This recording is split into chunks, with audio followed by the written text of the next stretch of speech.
반갑습니다. 2월 2일 화요일 새벽 말씀을 올리겠습니다. 사도행전 3장 11절 12절의 말씀을 읽어드립니다. 나은 사람이 베드로와 요한을 붙잡으니 모든 백성이 크게 놀라며 달려나아가 솔로몬의 행각이라 불리우는 행각에 모이거늘 베드로가 이것을 보고 백성에게 말하되 이스라엘 사람들이 이 일을 왜 놀랍게 여기느냐? 우리 개인의 권능과 경건으로 이 사람을 걷게 한 것처럼 왜 우리를 주목하느냐? 아멘. 베드로와 요한이 기도의 규칙적인 생활을 하는 가운데 성전 미문에서 날 때부터 안전뱅이를 만났습니다. 자, 이 성전 미문에 앉아 있는 안전뱅이, 장애를 가지고 있는 이분은 그럴 수도 없기 때문에 어떤 생계에 대해서 대책을 가질 수가 없고, 요즘 말로 교회당 문에 두면은 교인들이 신앙양심을 따라서 그분들을 도와주는 그런 조그만 돈의 모험을 가지고 살아가는 그런 거린이었습니다. 자, 베드로와 요한이 기도하기 위해서 성전으로 들어가려고 할 때에 이 미문의 안전뱅이가 도와달라고 말한 것이죠. 그때 미처 이 두 사도는 요즘 말로 돈을 준비하지 못했습니다. 지갑을 가지고 있지 않았습니다. 그래서 그냥 스쳐 지나갈 수 있는 그런 상황인데 뜻밖의 베드로와 요한이 그 안전뱅이를 향해서 우리에게 금과 은은 없지만은 내게 있는 것으로 네게 주노니 곧 나사렛 예수 이름으로 걸으라고 했을 때에 신기하게도 그 안전뱅이가 일어나 걷고 뛰는 기적의 역사가 나타났습니다. 안전뱅이도 놀랐고 그것을 지켜보는 수많은 군중들이 베드로와 요한에게로 벌떼처럼 모이면서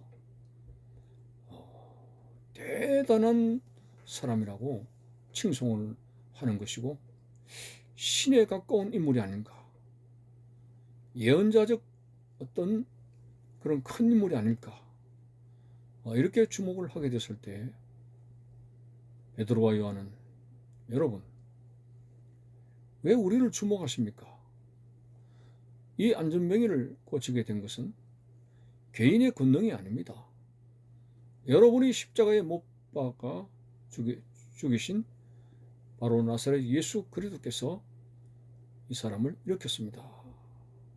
오늘 이 말씀을 가지고 여러 가지 측면에서 생각해 볼 수가 있지만 오늘 이 시간에는 신앙생활의 정직성에 대해서 말씀을 드려보고자 합니다. 수많은 군중들이 모여서 베드로와 요한을 주목했습니다. 자, 이것에 미혹될 수가 있죠. 베드로와 요한은 갑자기 영웅이 되었습니다. 신적인 권능을 그들에게 나타냈기 때문이죠. 생전에 이런 일은 보지도 못했습니다. 날 때부터 안전뱅이가 일어나는 그런 기적이 나타난 거죠. 그때 베드로와 요한은 두려웠습니다. 왜 우리를 주목합니까? 이 사람을 일으킨 것은 바로 예수입니다. 예수 그리스도께서 이분을 일으켰습니다. 자, 오늘 베드로와 요한의 사도직을 행하는 데 있어서 정말 중요한 고비를 넘겼습니다. 왜냐하면 많은 군중들이 베드로와 요한을 대단한 권능을 가진 인물로 그 인물 둘이가 안전뱅이를 일으킨 것처럼 사람들이 베드로와 요한을 신비하게 쳐다본 것입니다. 여기서 이단도 나오게 되죠. 내가 하나님이다. 내가 예수님이다. 내가 권능을 가진 자다. 내가 고쳤다. 이렇게 하게 되면은 종교적인 사기를 칠 수 있고 수많은 돈을 긁어 모을 수 있는 이런 사리사욕적인 그러한 일들이 나타날 수가 있습니다. 그러나 이것은 하나님의 일꾼으로서의 가장 큰 유혹과 위기가 아닐 수가 없습니다. 하나님의 사람은 정직해야 됩니다. 하나님의 권능을 가진 사람은 이것은 우리의 개인의 권능이 아닙니다. 우리를 통해서 주님이 하신 것입니다. 우리를 통해서 하나님이 하셨습니다. 이렇게 정직하게 선포를 해야 되는 것이죠. 많은 은사자들이 타락을 하게 되는 이유가 많은 사람들이 그 은사를 개인의 권능처럼 생각하고 그 사람들을 높이기 때문에 그 미혹에 그냥 수그러들고 들어가고 맙니다. 그런 위기 때마다 여러분 기도할 때 주님께서 고쳐주신 것입니다. 주님께서 긍휼히 여겨주심으로 여러분을 일으켰습니다. 이렇게 정직하게 답을 할 수 있는 그러한 사역을 하는 사람들, 이게 사역을 하는 사람들의 진정한 마음 바탕이 되어야 된다는 것입니다. 여러분, 마태복음에 병자도 고치고 귀신도 쫓아내고 그런 사람들이 예수님 앞에 나왔습니다. 뜻밖의 엄청난 예수님으로부터 절망적인 선포를 듣는 거죠. 내가 너희들을 도무지 알지 못한다. 왜 모르십니까? 우리가 주의 이름으로 귀신도 쫓아내고 병자도 고치고 대단한 거 하지 않았습니까? 그때 불법을 행하는 자들아, 나에게서 떠나가라. 자, 실컷 하나님의 사역을 하다가도 버림을 당하는 오늘 이유가 무엇입니까? 귀신을 쫓아내고 병자를 고치는 이것이 마치 개인의 권능처럼 행하는 불법적인 인물이 아닐까, 이렇게 추측을 해볼 때 정말 너무 두려운 거죠. 여러분, 우리는 분명히 우리의 본질을 알아야 됩니다. 우리는 죄인이며 우리는 무능한 존재이며 아무것도 할 수 없는 그런 바탕을 가지고 있는 사람이기 때문에 우리를 통해서 역사하시는 주님의 권능을 우리는 정직하게 주님이 하셨습니다. 주님이 그렇게 하셨습니다.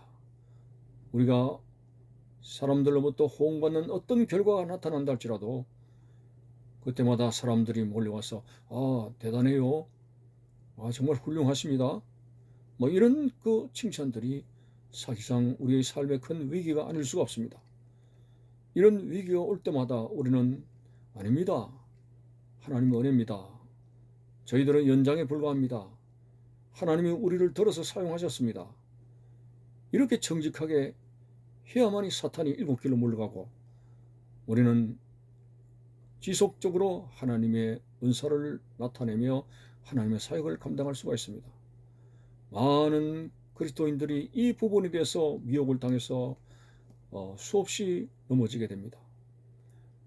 교회 안에서 하나님을 섬기는 여러 가지 모양의 일들도 많죠. 운전이라든지 식당에서 봉사하는 것이라든지 성가대원이라든지 여러 가지 달란트대로 봉사를 하는 가운데 가끔 그들에게 목소리가 대단하십니다.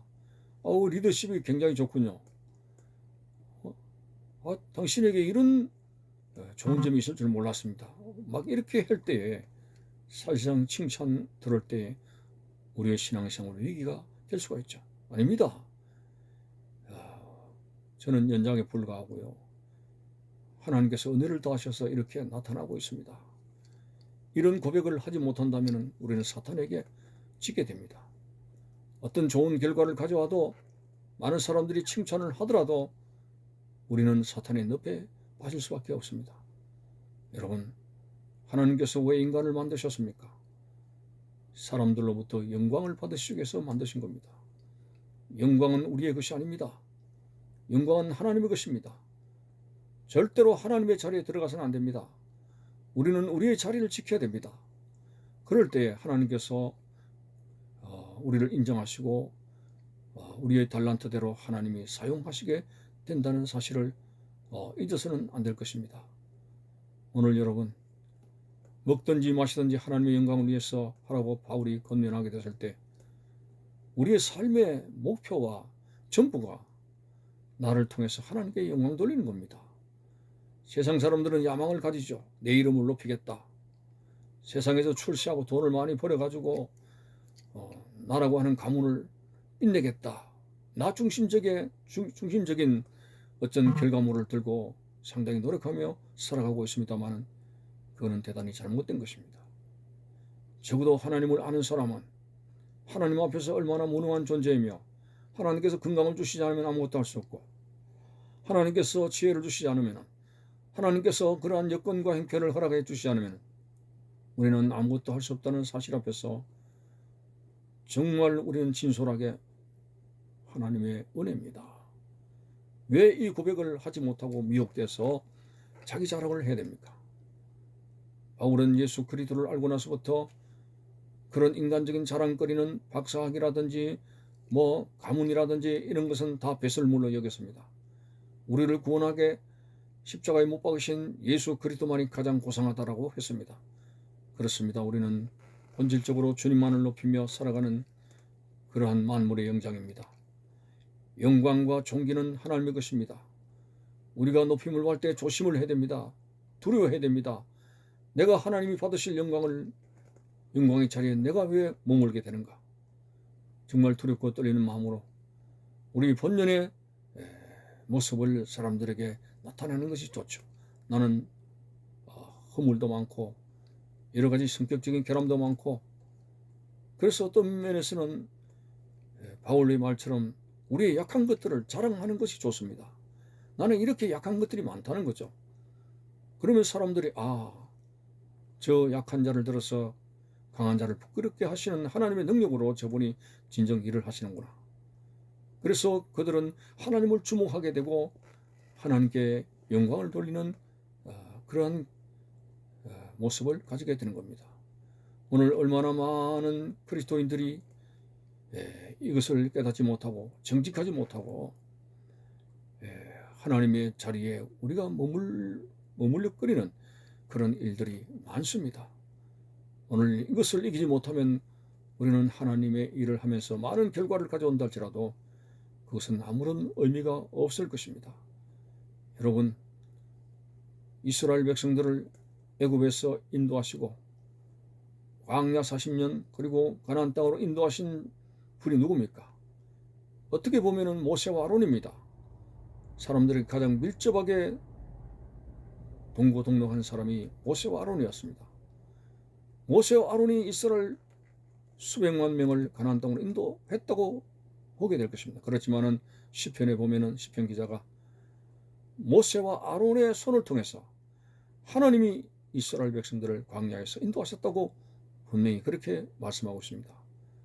자, 이제 어떤 의미인지 알겠죠? 베드로와 요한이 깜짝 놀랐습니다. 수많은 군정들이 그들을 주목하면서 대단한 영광적인 존재로 칭송을 하려고 할 때 그들은 정직하게 말했습니다. 왜 우리를 주목하십니까? 이 날 때부터 안전명예를 일으킨 분은 예수 그리스도입니다. 자, 그럴 때 우리를 넘어뜨리는 사탄의 권세가 떠나가게 되고 우리는 하나님의 일을 하면서 진정한 결실을 맺게 되며 하나님께서 기뻐하시는 진정한 일꾼이 될 수가 있습니다. 우리는 생활 속에서 어떤 것을 하더라도 바울이 고백한 대로 나의 나된 것은 하나님의 은혜입니다.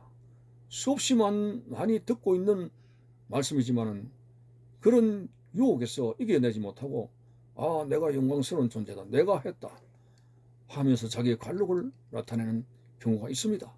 이런 유혹을 이기게 됩니다. 어쨌든지 오늘 우리의 삶의 자리에서 하나님의 일을 할 때 영광은 하나님 받아 주옵소서.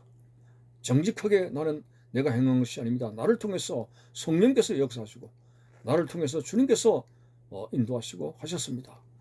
마지막 주님 앞에 부르심을 받아 가는 그날까지 내가 라고 하는 내 중심의 어떤 칭호를 버리고 오직 나를 통해서 하나님이 하셨다는 분명한 신앙 고백 속에서 사단을 물리치고 승리하는 여러분들이 되시기를 바라는 것입니다. 감사합니다.